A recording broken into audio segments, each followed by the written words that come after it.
Presiden Amerika Serikat Donald Trump marah besar setelah mendengar rencana Israel untuk mencaplok tepi barat. Trump menyatakan dengan tegas bahwa Israel tidak akan melakukan pencaplokan apapun di tepi barat.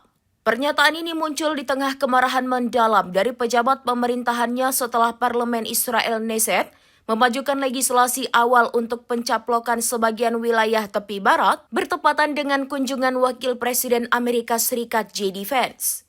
Langkah legislasi tersebut diambil meskipun Perdana Menteri Israel Benjamin Netanyahu sebelumnya berjanji kepada Trump untuk menahan diri dari langkah kontroversial tersebut. Ketegangan diplomatik memuncak setelah pejabat senior Amerika Serikat melontarkan kritik pedas terhadap pemerintah Israel. Pejabat itu menggarisbawahi kekecewaan dan kemarahan atas waktu dan sifat tindakan Israel yang dianggap tidak menghormati.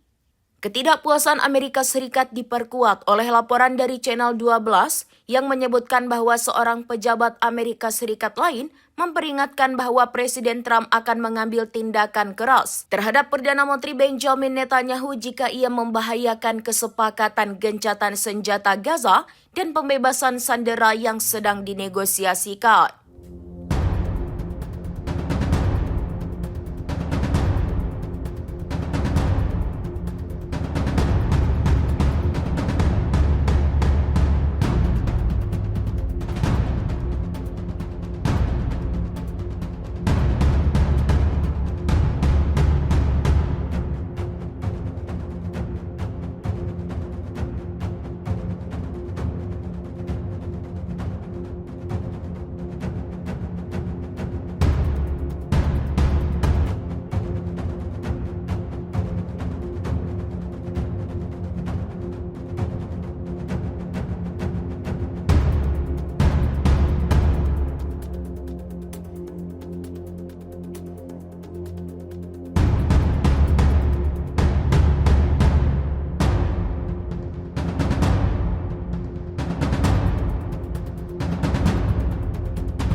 Download Tribun X sekarang, menghadirkan lokal menjadi Indonesia.